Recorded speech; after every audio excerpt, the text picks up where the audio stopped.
രാഹുൽ ഗാന്ധിയുമായിട്ടാണോ പ്രിയങ്ക ഗാന്ധിയുമായിട്ടാണോ അങ്ങേക്ക് കൂടുതൽ ആത്മബന്ധം? എൻ്റെ കണ്ണ് വിരൽ ചൂണ്ടിയിട്ട് നിങ്ങളുടെ ഇടത്തെ കണ്ണാണോ നിങ്ങൾക്ക് ഇഷ്ടം, വലത്തെ കണ്ണാണോ ഇഷ്ടം ചോദിച്ചാൽ എനിക്ക് ഉത്തരം പറയാൻ ശ്രമിച്ചു. എൻ്റെ രണ്ട് കണ്ണുകളാണത്, എൻ്റെ രണ്ട് കണ്ണുകളാണ്. രണ്ടുപേരും ഒരുപോലെയാണ്? എനിക്കൊരുപോലെയാണ്. തീർച്ചയായിട്ടും. ഈ പുനഃസംഘടനാ നടപടികൾ ഇങ്ങനെ അനിശ്ചിതമായി വൈകാനിടയായ സാഹചര്യം എന്താണ്?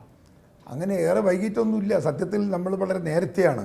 ഇപ്പം ഞാൻ ഇന്ന് ഉച്ചയ്ക്ക് പോയ തിരുവനന്തപുരത്തെ മീറ്റിംഗ് എന്ന് പറയുന്നത് ബൂത്ത് തല കമ്മിറ്റികളുടെ യോഗമാണെന്ന് ഓർമ്മ വേണം നിങ്ങൾക്ക്. പാർട്ടി അങ്ങനെയൊന്നും നടത്തിയിട്ടില്ല ഇതുവരെ.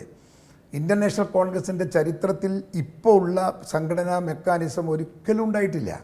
നമുക്ക് 400-450 ബൂത്തുകളുള്ള സ്ഥലത്ത് ഏതാണ്ട് 400-410 ബൂത്ത് കമ്മിറ്റികൾ ഉണ്ടാക്കി, ബൂത്ത് പ്രസിഡന്റ്മാരെ നിശ്ചയിച്ചു, അതിന് ബ്ലോക്ക് ഭാരവാഹികൾക്ക് ചാർജ് കൊടുത്ത് നിൽക്കുന്ന മണ്ഡലങ്ങളും ബ്ലോക്കുകളുമാണ് കേരളത്തിൽ ഏറ്റവും ഭൂരിപക്ഷം. വരാൻ പോകുന്ന ലോക്കൽ ബോഡി ഇലക്ഷന് വേണ്ടി ഞങ്ങൾ പ്രിപ്പയർ ആവുകയാണ്. ആ പ്രിപ്പറേഷൻ്റെ ഭാഗമാണ് ഇന്ന് നിങ്ങൾ അവിടെ കണ്ടത്.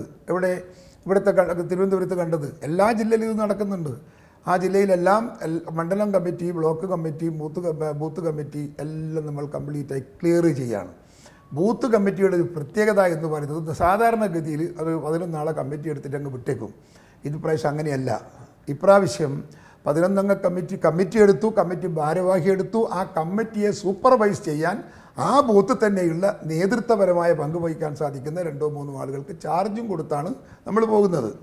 ഈ പുനഃസംഘടന അനിശ്ചിതമായി നീട്ടിക്കൊണ്ടുപോയാൽ ആ കാരണം പറഞ്ഞ് അങ്ങേ അധ്യക്ഷ സ്ഥാനത്ത് നിന്ന് മാറ്റാമെന്ന് ആരെങ്കിലും വിചാരിക്കുന്നതായി ഒരാളും അത് വിചാരിക്കുമെന്ന് എനിക്ക് തോന്നുന്നില്ല. വിചാരിക്കുന്നുണ്ടെങ്കിൽ അവർ മണ്ടന്മാരാണ്.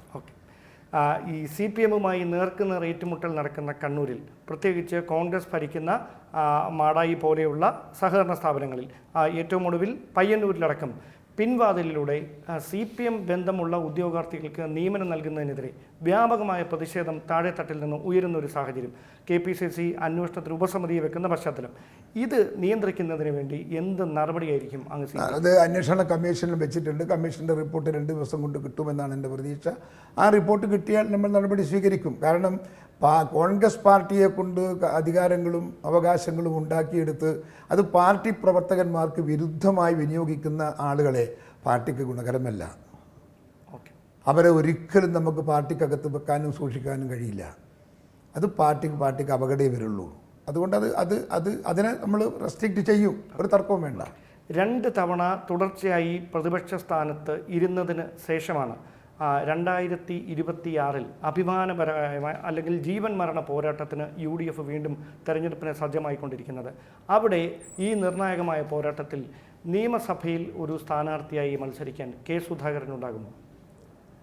ശരിക്കും എൻ്റെ മനസ്സിൻ്റെ അകത്ത് അങ്ങനെ ഒരു ആഗ്രഹമില്ല. കാരണം ഞാനിപ്പോൾ MP ആണ്, എക്സിസ്റ്റിംഗ് MP ആണ്. MP ഒരു അസംബ്ലിയിലേക്ക് മത്സരിക്കണം എന്നത് എനിക്ക് എൻ്റെ മനസ്സിനകത്ത് അങ്ങനെ തോന്നിച്ചില്ല. പാർട്ടി ആവശ്യപ്പെട്ട് കമ്പൽസറിയായിട്ട് മത്സരിക്കണമെന്ന് പറഞ്ഞാൽ ഞാനത് ആലോചിക്കും, അത്രയേ ഉള്ളൂ. അതായത് അങ്ങേക്ക് MP സ്ഥാനത്തേക്ക് അല്ലെങ്കിൽ വീണ്ടും പാർലമെൻറ്റിൽ മത്സരിക്കുന്നതിനോട് വലിയ താല്പര്യമുണ്ടായിരുന്നില്ല, നിയമസഭയിലേക്ക് എത്താനാണ് ആഗ്രഹം എന്ന തരത്തിലൊക്കെയുള്ള അഭ്യൂഹങ്ങൾ നേരത്തെ പ്രചരിച്ചിരുന്നു. പിന്നീട് പാർട്ടിയുടെ ഹൈക്കമാൻഡിൻ്റെ നിർദ്ദേശത്തെ തുടർന്നാണ് താങ്കൾ മത്സരിക്കേണ്ടി വന്നതെന്നാണ് പറഞ്ഞത്. അതുകൊണ്ടാണ് ഞാൻ ആവർത്തിച്ച് ചോദിച്ചത്, നിയമസഭയിൽ താങ്കൾക്ക് ഇനിയും വരണം എന്നൊരു മനസ്സിലെ ആഗ്രഹം അങ്ങനെ ശേഷിക്കുന്നുണ്ട്? ഇല്ല, മനസ്സിൽ അങ്ങനെ ഒരു ആഗ്രഹം അല്ലെങ്കിൽ അഭിലാഷം അങ്ങനെയൊന്നുമില്ല. പാർട്ടി പറഞ്ഞാൽ അവിടെ മത്സരിക്കുന്നെങ്കിൽ മത്സരിക്കാം, അത്രയേ ഉള്ളൂ. അല്ലെങ്കിൽ പാർലമെൻറ്റിലേക്ക് ഞാൻ കണ്ടിന്യൂ ചെയ്യും. എനിക്ക് എൻ്റെ കയ്യിൽ ഇപ്പോൾ ഒരു വലിയ സ്ഥാനം തന്നിട്ടുണ്ട് പാർട്ടി. അത് കാത്തു സൂക്ഷിക്കുക എന്നുള്ളതാണ് എൻ്റെ ഉത്തരവാദിത്വം. അതുകൊണ്ട് എനിക്ക് മറ്റതിനോട് വലിയ ചാട്ടമൊന്നുമില്ല. ഓക്കെ. ഈ മുഖ്യമന്ത്രി സ്ഥാനവുമായി ബന്ധപ്പെട്ട് കോൺഗ്രസിനകത്ത് അവസരത്തിലും അനവസരത്തിലുമൊക്കെ വലിയ തരത്തിലുള്ള ചർച്ചകൾ നടന്നുകൊണ്ടിരിക്കുകയാണ്. 2026 ഒരു മൃഗീയ ഭൂരിപക്ഷത്തിൽ UDF അധികാരത്തിലേക്ക് എത്തുന്ന ഒരു സാഹചര്യം ഉണ്ടായാൽ തീർച്ചയായിട്ടും അവിടെ അഭിപ്രായ സമന്വയത്തിലൂടെ ഒരു മുഖ്യമന്ത്രിയെ കണ്ടെത്തിയേ മതിയാകും.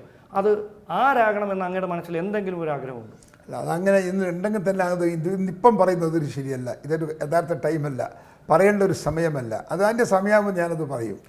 രമേശ് ചെന്നിത്തലയും VD സതീശനും രണ്ടുപേരും നിയമസഭയ്ക്കകത്തും പുറത്തും ഇടതുപക്ഷ സർക്കാരിനെതിരെ വ്യാപകമായ കടന്നാക്രമണം നടത്തിയ 2 പ്രതിപക്ഷ നേതാക്കന്മാരാണ്. ഇവരിൽ K. സുധാകരന് ഏറ്റവും താല്പര്യം ആരോടാണ്? എനിക്ക് രണ്ടുപേരോടും തുല്യ താല്പര്യമാണ്. കാരണം എന്താ വെച്ചാൽ ഇവരുടെ ജോയിൻ്റായ ഫൈറ്റാണ് നമുക്ക് അനിവാര്യത. വരാൻ പോകുന്ന തെരഞ്ഞെടുപ്പിൽ ഇടതുപക്ഷത്തെ തോപ്പിച്ച് പിന്നാമ്പുറത്തിരുത്തണമെങ്കിൽ ഒരുമിച്ചുള്ള ഒറ്റക്കെട്ടായുള്ള പ്രവർത്തനമാണ് ആവശ്യം. ആ ആവശ്യത്തിലേക്ക് പോകണമെങ്കിൽ ഒരു മനസ്സായി പോകണം, നമുക്ക് സാധിക്കണം. അത് എൻ്റെ കാഴ്ചപ്പാടും അത് തന്നെയാണ്.